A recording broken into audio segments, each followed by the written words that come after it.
Hello and welcome back to the channel. In today's review video, I'll be reviewing the Fairy Tale Oracle by Lucy Cavendish, Cavendish,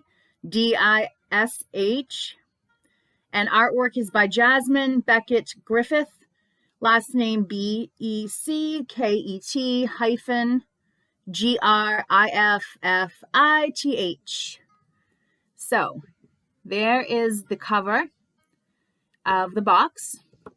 The box is really nice quality.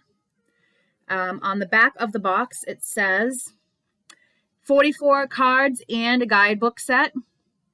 So this is the guidebook, which we will get into in a moment, and it is fantastic. It says on the back, Princess Quest for True Love. Princesses dance in enchanted slippers, and girls emerge from the ashes of the fireplace, changed forever by the touch of a fairy godmother's wand. You are holding a great treasure overflowing with life-changing magic, grounded in the epic tradition and timeless wisdom of the fairy tales. This oracle reviews the meanings and lessons behind stories like The Little Match Girl, Sleeping Beauty, Cinderella, and Hansel and Gretel.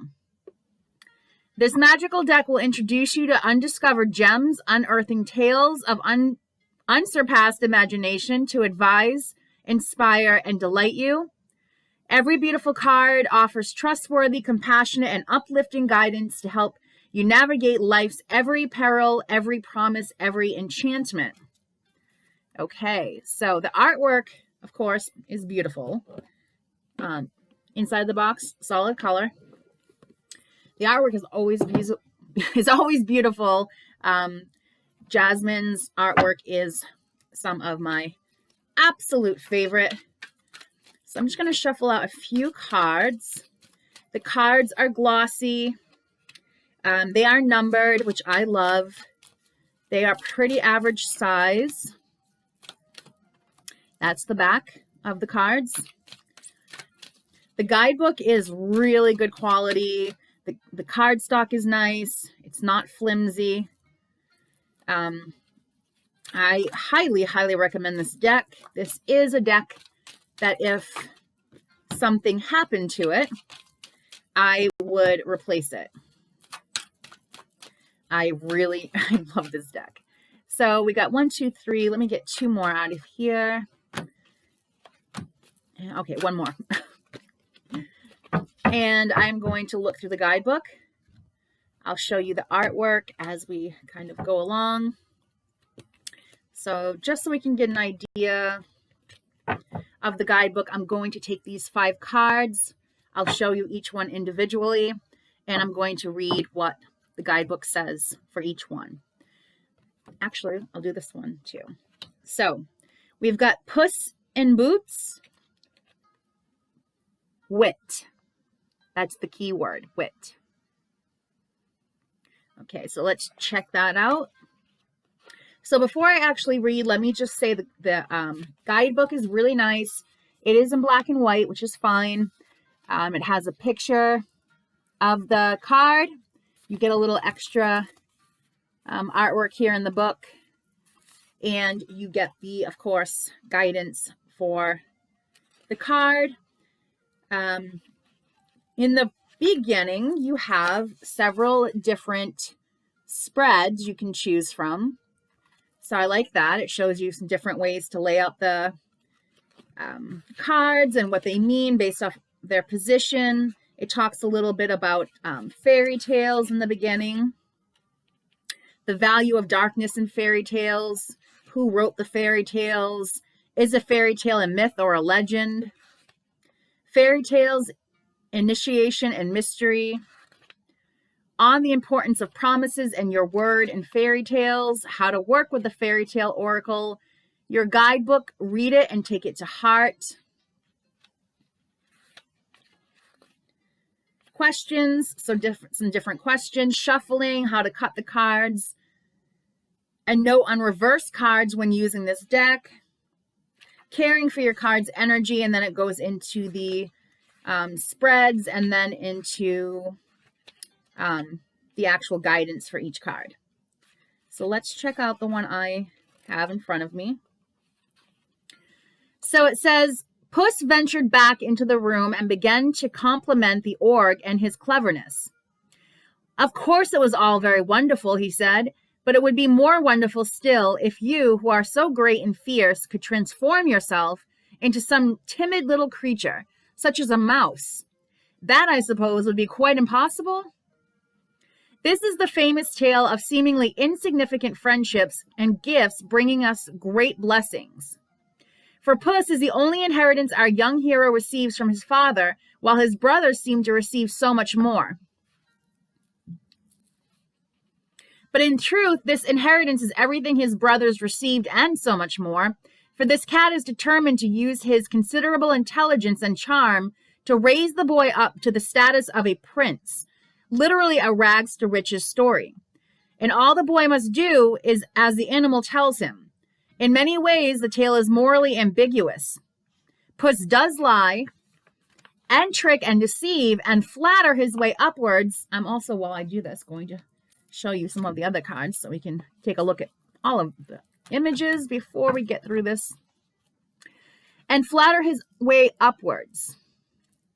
However, he also saves the life of his master so many times, and so to me this tale suggests a deeper relationship, that this clever cat who wears boots and speaks and thinks faster than anyone is truly this boy's guide. Everything the boy gains is due to Puss, and the tale never suggests there is any reparation to be made for the use of wits, rather than work in the gaining of status, esteem, and treasure. So if you have received this card, please look around you for the blessings you have been given. They may seem extraordinarily humble. Who inherits a cat? Well, actually, interestingly enough, my mother just yesterday sent me a message talking about, her final wishes. Her friend just passed, and I think it's on her mind. So she was saying about how she's afraid that when she passes, no one will take care of her cat. I have 2 big dogs, but I told her I will definitely take the cat, and if we can't make it work, I am good friends with someone who helps get animals fostered and adopted. So anyway, I just thought that was funny. No, it's not really funny, kind of morbid, but you know what I mean. Okay, let me see. Okay, and the tale never suggests that there is, So if you say, But what if the cat is wise and most clever being of all? The tale suggests that we respect the wisdom of the natural world, which has no compunction about using wit, camouflage, and hunting skills to live and prosper. Nature does not judge the hunter or say the butterfly is deceitful because it resembles a flower and thus is protected. Ooh, this is actually what's on the cover. And for me, unfortunately, I don't know what happened. I think maybe I brought these into the bathtub one day, like not into the water, but on the bath tray. And I think it got wet because it's kind of like a little damaged up here, but I still love it. Let's see. So look about you for the clues and cues from nature, and most especially any animals you are particularly drawn to or close to. They are your allies, and their messages can lead you to great achievements. This is an immoral story, and it sometimes is judged as unworthy for being so. But its immorality is valuable. It makes us question, what would I do to rise to do well? What are the politics of status in the world? Does Puss simply know how the world works, and he is gifting all this knowledge and wile to the boy without any thought of payment? For it seems that Puss delights in the use and exercise of his intellect. And when is wit and politics worth drawing upon?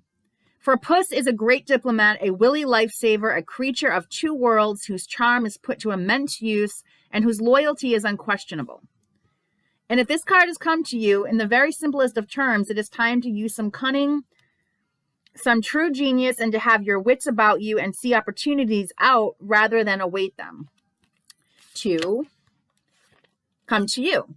Meaning, wit, intelligence, charm, charisma, persuasion, animal totems, a great and clever friend, a journey into a new life, wit and wiles. diplomacy and persuasion, success through optimizing every opportunity. And this story comes from the Brothers Grimm. So it actually is nice that it tells you where the story is kind of from. This I wrote myself. It's not in the book, but I wrote this card in reverse. I said, be careful of those who may help with expectation of pay in some form or who help for the wrong reasons. So sometimes people will act like they are doing you a favor with no expectation of something in return, but then suddenly they do come back at some point with an expectation of something when that was not what you had agreed on, or had, that's not the way it had been presented to you. So, okay, next one is the juniper tree deception. Interesting. Isn't that interesting that literally I was just saying, and it's not even in the book, it's just something I had written down, about being wary of that same story in reverse, where it's someone who's acting like a friend, someone who's acting like they're willing to do you a favor in some capacity, and supposedly with no expectation of something in return, only for that to be false. So we have the deception card, and that is 34. So let me find that. I really do prefer when it is numbered. It's so much easier. 34. Where are you? Okay, we have deception. Stepmother, she killed me. My father, he ate me. My sister, Marlin Chen, Marlinchen,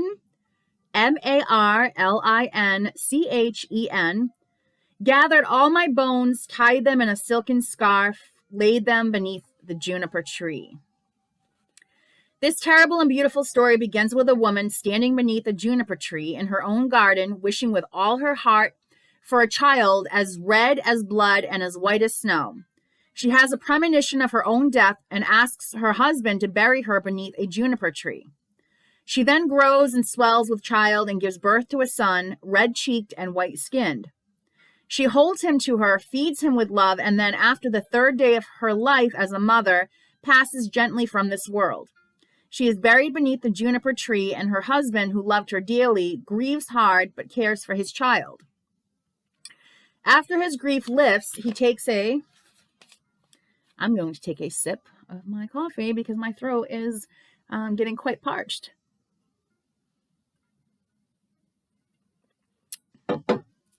Okay, new wife, and she gives birth to a daughter called Marlin Chen.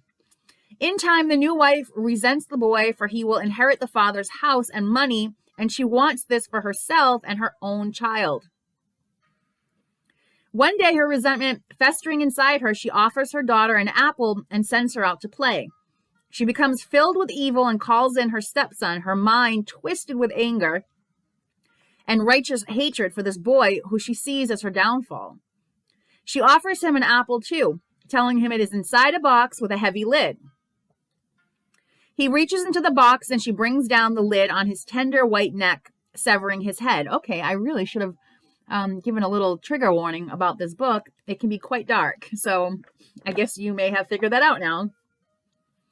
Okay then, she then takes a bandage and ties his head back onto his body. She calls Marlin in and telling her to ask her stepbrother for an apple, and if he does not give her one, she is to box his ears. Marlin asks sweetly for the apple from her dead stepbrother, and having no response to her pleas, she strikes him and his head falls to the floor. She cries in anguish, believing she has killed her brother, and runs to her mother, who tells her she will make it all right. Marlin nods, weeping for the loss of her brother. Frightened she will be punished, and her soul condemned for his murder she believes she has committed. When the father returns home, the stepmother tells him the boy has gone away for a time to stay with his uncle. She then serves the husband to a stew made of the boy's body. Marlin, weeping quietly, is also forced to eat the stew. Filled with remorse, she steals her brother's bones from her mother and lays them to rest with her tears under the juniper tree. and a strange thing happens. As she weeps, a bird emerges from the tree, singing a song of a boy dying at the hands of his stepmother, but wept for by his sister.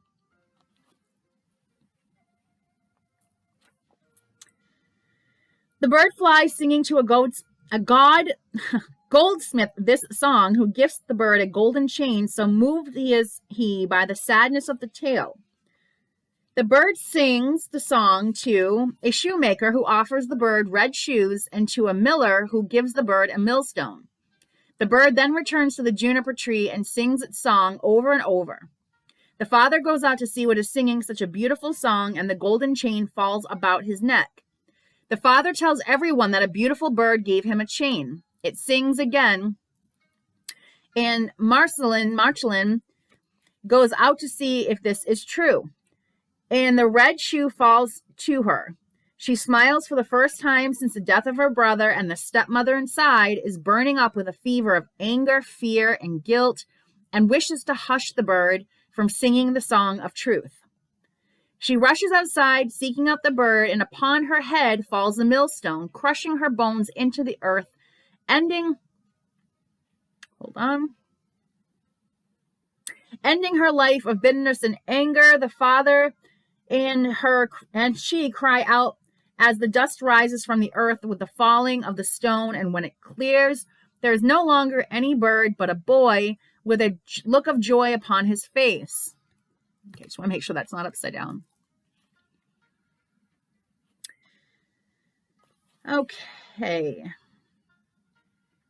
They embrace, they share the story together, and they go inside for their evening meal as the bones and body of the evil one find their only rest beneath the branches of the juniper tree. When this card comes to you, you will see soon that you have been carrying a great burden, when the responsibility for much of the sadness lies with another. You must let go of the sense that everything is your fault and begin to understand that you have a good heart. Don't lose hope. Keep doing what you know to be the right and compassionate thing, and soon a lost loved one will be returned to you. The parting and the sadness you have experienced is due to a third party's involvement. Do the right thing, and the love you feel you have lost will return to you. Meaning, greed must be dissolved. Do not act out of anger or resentment. Do not be impulsive. Compassion is rewarded. False blame. Cunning to shift blame. Magic reveals the truth. A return to life after cruelty. Love and tenderness save us all. The magical power of trees and nature. The innocence of children reclaimed. Resurrection and a second chance at life. So it's a lot. You get a lot from each page. We have fairies. Words. Okay, so let's see what the book says about that. What was the number? Trying to think straight, but my dog is like making some kind of strange noise back there. She's kind of like licking, I think, my blanket, which I just love when she does that. I try to keep a couple of blankets clean for myself, but having two dogs basically means that I own nothing and they own everything. When the princess in this fairy tale speaks, jewels fall from her lips. Here, even when the dragonflies and magical creatures hover, already adorned with her gifts, awaiting for her next word. This is a symbolic treasure of a tale in which one of three sisters is so sweethearted that even though her siblings and stepmother have never loved her or spoken a single kind word to her, she is still pure of heart and kind to all. She, as one of many chores, goes to the well to draw water, a symbol of drawing upon ancient primal energy and memories. And an old woman asks her to give her a drink. She is kind, and of course she dips the ladle into the well and pours the sweet water into the parched lips of the old woman, who reveals herself to be a fairy. And this fairy blesses the girl for her goodness. After that, the word that comes from the girl's mouth is accompanied either by a flower or a jewel. This blessing is simply a representation of the girl's essence and her soul, which the fairy woman, with her ability to see to the heart of a human, has recognized and rewarded. When her stepmother sees the girl and watches diamonds and rubies and roses and lilies fall from her lips, For the first time, she values her daughter. She demands to know why she has been gifted with such riches, and when the girl explains, open-hearted as she is, the stepmother sends her sister to the well to do the same. But the fairy is not foolish and disguises herself once again, so while the sister is expecting a little old woman, a glorious queen comes forth and asks for a drink of water. Instead of obliging, the sister rolls her eyes and demands that she goes away. Of course, the fairy then rewards this action with toads and worms falling from the sister's lips. The mother blames the good sister for this misfortune and banishes her to the forest, where she meets a king's son hunting, who asks her why she is there alone and so sad. When she tells her story, he values not only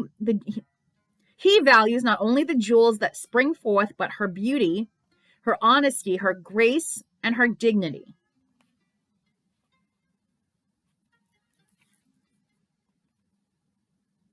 Just need a moment. I am going to be buying a microphone sometime this month. I'm looking forward to that. Of course, the story ends with the knight marrying the girl so rich in beauty and kindness, intelligence, diplomacy, and eloquence. And the sister who speaks so cruelly and cursedly dies a sad death. This is a story about appearances, about good manners and good-heartedness being for everybody. It is about how, especially when we have no advantage in doing the right thing, we do the right thing anyway. When this card comes to you, you are being asked to watch the thoughts within your head and change them and speak words of beauty. This does not mean to flatter or give in to falsehood. It is, though, to find the beauty in yourself, people, the world, in every situation, and speak with this beauty and from this beauty within. To do this, we must alter any ugliness or distortion that originates within our own mind and leach ourselves of toxins of ugly thoughts, the kind that can poison us from within. You are being told that if another seems to have what you desire, you cannot suddenly create it. There is work that has to be done at the deep level of thought, and in time, when you have worked on your own mind, your own consciousness, and your own energy, the words that fall from your lips and the energy that pours from you will be as the jewels from the lips of the princess. That will be the external evidence of the great beauty within you. But if you resist this and do not do the work at a deep level first, you will never find the right words, and you will find whatever poison you do not clear from your mind and heart will somehow leak into the world through your words and deeds. Clear yourself, do the work, then the beauty you have to offer the world will come from you as naturally as rain from a cloud, as perfect as a sunrise. Meaning, words have the power to change lives. Speak words of kindness and you will be rewarded. Be charitable to all. Do good deeds often with no thought of reward.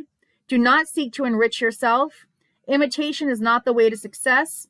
When we speak with beauty and kindness, all are enriched. Someone may need assistance.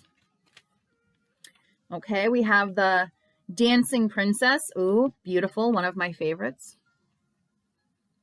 Just really, and of course, until you have the cards in your own hand, you probably won't get the full idea of just how gorgeous the colors are and the details, but suffice it to say, these cards I could look at all day. I can just study the artwork. It's just so beautiful and so interesting.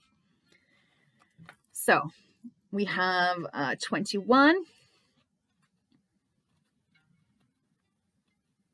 So we have, let me just take a sip in a moment so you can kind of ponder what's been said so far.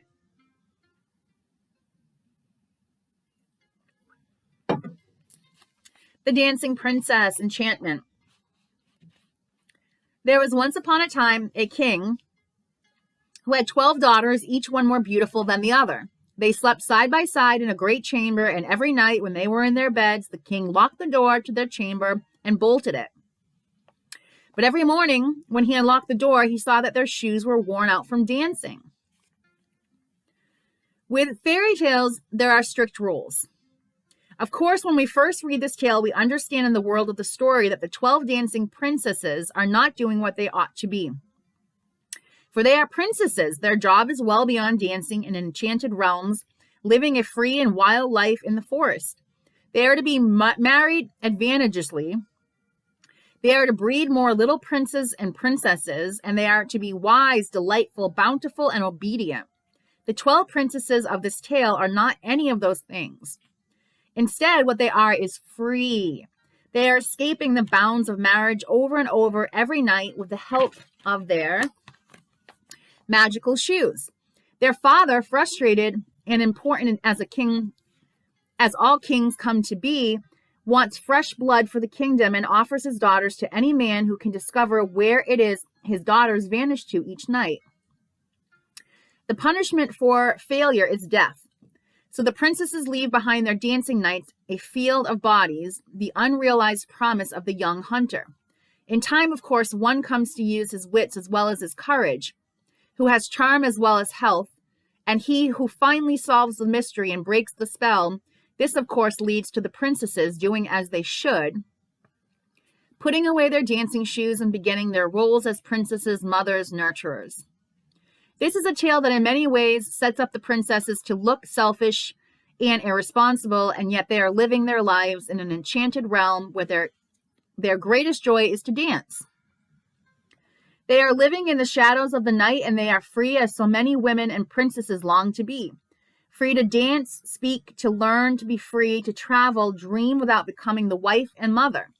For them to give this up takes one who is worthy of them.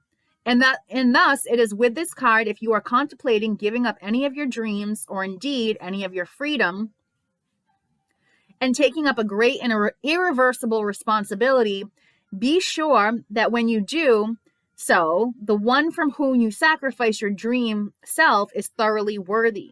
And if they are not, let them go, let them dream of love, die metaphorically as the young prince did. For it is not any child's duty to fulfill the dreams and wishes of the parent. The king desires for his daughters to obey, but until they meet one who is worthy, they cannot. The spell of freedom of the dance and the soul is too powerful. And in fact, it can never truly be given up. It is simply that at times we find one with whom we wish to dance during the day as well as in our dreams at night. Isn't that beautiful? And absolutely. I mean, I didn't get married till I was 37. And I had no intention or desire to get married. But when I met my husband, I couldn't not get married. You know, that's exactly what I wanted. I never thought in my entire life that I would ever actually want to marry someone. But with him, I really, really wanted to be his wife. And it's a decision, I have to say, that's one of the best I've ever made in my life. And I'm glad that I waited. And I'm glad I didn't do something just out of pressure from society. Okay, so 35. We have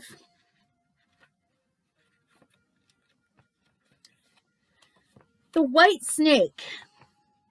We have one more after this. No sooner had it touched his tongue than he heard a strange whispering of little voices outside his window. He went and listened and then noticed that it was the sparrows who were chatting together and telling one another of all kinds of things which they had seen in the fields and woods. Eating the snake had given him power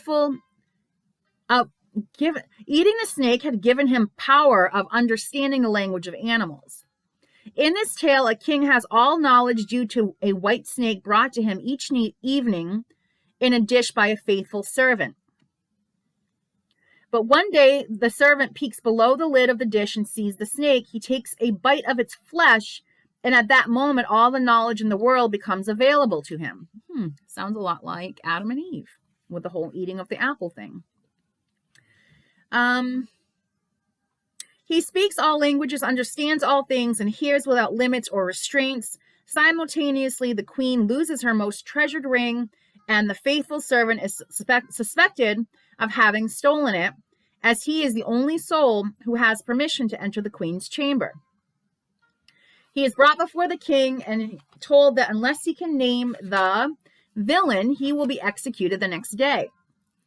But gifted as he is with the language of all things, he hears a duck speaking of a heavy stomach and knows this creature has swallowed the precious ring. The duck is roasted for dinner, the ring is found, the servant is not only forgiven, the king grants him a favor as an offering to make amends. On he goes in time. It is the language of the animals that brings him great good fortune. That and his empathy and kindness. For now he can understand the animals. He knows they love life and wish only to avoid suffering. He saves fish and ants and ravens, making great sacrifices to care for the wild ones about him. On his own feet, he finally ventures forth and finds that his king's daughter is being offered to a man who can perform a seemingly impossible task. He sees the woman, the daughter of the king, and falls so deeply in love. Oh, I love this one. He steps forward and takes up the challenge without a thought for his life, for he loves and deeply so. So a golden ring is flung into the deepest ocean, and the servant is told to bring it back. If he does not, he will be drowned within the waters holding the lost ring. But the fish he once saved brings him a mussel with the ring inside it, and he is saved. Only the princess will not have him till he passes another test. She throws 1,000 grains into a field and demands that they all must be picked up by dawn. And the ants he helped bring forth the grains, and not one lay upon the earth. But she demands one more thing, although a grudging respect and awe had dawned into her cold heart. She says she will marry him when he brings to her an apple from the tree of life itself. And he wandered and became lost, but 3 ravens bring him the apple, and he offers this to the princess. She takes it from him, her cold heart thawing, cuts it in two with a sharp little knife, and each of them eat half and fall deeply in love. True love. There are no more excuses. They live together until they are very old, and their children cry again and again for the story of how they met and wed to each other. When this card comes to you, you may have recently experienced a time when you felt people seem distant, unemotional, and lacking in warmth, but if you continue to do the right and good thing, you will find there will soon be a breakthrough moment. There will also be a time soon when all the groundwork you have done in a relationship will suddenly become worth it. You're going to be able to change people's lives and help their hearts and heal from the frost that can settle around a wound. You are in many ways the healer of the wounded heart, and soon you will see how true this is. Meaning, good turns are rewarded, sacrifice is rewarded, boldness is rewarded. No excuses can be made when we are confronted by the truth. The humblest creatures have so much to offer. All creatures are sentient. Love animals, to know, to understand, to have wisdom. Okay, let's see. Oh, this is really long. Okay, last one. So that's our last card right here. Number 15, the Goose Girl.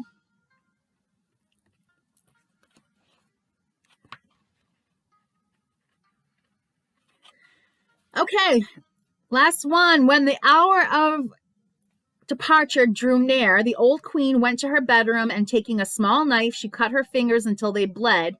Then she held a white handkerchief beneath them and let 3 drops of blood fall upon it. She gave it to her daughter and said, "Dear child, take great care of this token of my love, for it may be of great use to you upon your journey." A young princess sets out on a long journey to marry a prince. Her mother, a widowed queen, gives her only daughter a protective charm, 3 drops of her own royal blood upon snow, a white handkerchief, and a golden goblet from which to drink. The princess will take this journey upon her beloved horse, the wondrous Faery, who has an extraordinary talent. He can talk. She is to be accompanied by her maidservant, and so the 2 women, one royal, one a servant, set out upon the journey to destiny. I'll just show you these cards again as I go through this. After hours of travel, the castle is far behind them. This is gorgeous. Thirsty, the princess asks the servant to fetch her water in the golden cup, but the maidservant tells her shortly to get it for herself. She will not give the princess the golden goblet, so the queen's daughter cups her hands in the flowing water of the river and drinks. While leaning over, the 3 drops of blood somehow speak, sighing that if her mother knew how she was being treated, her heart would be broken. A second time, the princess stops and asks for water. Again, the servant refuses. The princess, shocked, drinks again from the stream, and again her mother's charm sighs, speaking of how wrong this treatment is and to beware. The princess is so shocked at the warning, she tumbles forward into the stream, and the handkerchief with her mother's blood and her magical protection is lost. With the golden goblet in the keeping of the maid, the blessing of the mother lost, the maid makes her move and demands the princess strip and swap her clothes with her. She explains that she is going to be the princess. She will marry her intended, and if the princess speaks a word, the maid will kill her. She forces her to swear on an oath of silence that she will never speak to another person of this crime.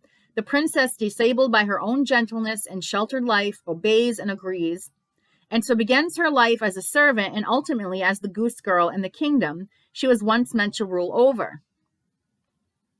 This story seems a simple one of true identity and injustice.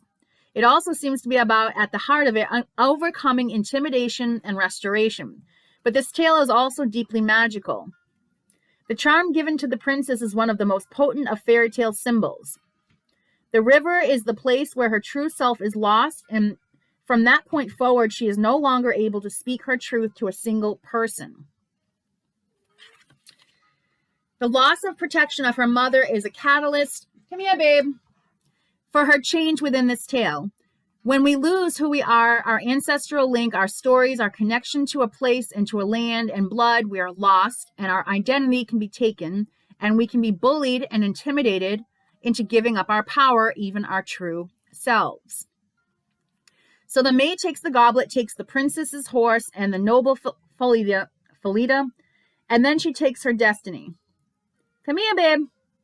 The prince is fooled, for he sees only the maid's fine garments and her pretty face, but the old king can see the young servant's dignity, beauty, and grace. Even so, the false princess has the horse's head cut off, so he cannot share the truth with anyone, and she hangs his head over the gates of the castle to remind the goose girl of what her fate will be if she speaks out against the false princess. Each day she tends to the geese, combs out her hair, golden strands flying in the breeze, and speaks with the horse's head beneath the gates of the castle, sharing her burdens and fears. Their friendship continues even after death. The king sees her speaking with the horse, and even though she refuses to share with him what it is she spoke of, he convinces her that she must share her tale with an iron stove, a place of ironclad safety where no soul will hear her. Her story spills out her heartbreak over the murder of the horse, the golden cup, the loss of her mother's gift, and how ashamed she is of letting both her mother and her dead father down. The king, now aware of the deception, asks the false princess what she would do should someone steal a true princess's identity, slaughter a magical beast, steal a mother's charm, and deceive a prince and a king. The false princess declares that she would send this person rolling down a steep hill taped with a barrel studded with sharpest of nails. The king declares this to be her fate, frees the goose girl, and restores her to her royal status. This may seem to be a tale about a bitter servant and a weak princess, but it is at the heart about protective magical and magical beasts, about appearances and truths, and about identity and generational truths. There's a rich vein of symbolism in this beautiful tale, and so when this card comes through, know that someone extremely honorable has been wronged, and their work, their special signature has been stolen from them. The truth must come out if any have stolen or take what belongs to you, metaphorically or actually from you. It shall be restored to the rightful owner. It also speaks of how the cruelty a malevolent and jealous soul wishes upon an innocent other will only return to them. There will be a balance and a reckoning. Again, the strong connection with the nobility exists beyond death. The horse's magic continues. It cannot be killed, nor can the truth. Justice will be done. Allies continue to do their work on your behalf, and even when the protection of parents vanishes, your own integrity and nature will see you through. Truth pours forth, and the old king, wise and perceptive, hears all her words and knows the truth for himself for the first time. She may have lost her status, but her nature is still noble. After 3 days of tending the geese, her story becomes known. The false princess is punished cruelly after choosing the punishment for herself. Oh, this is one of my favorites.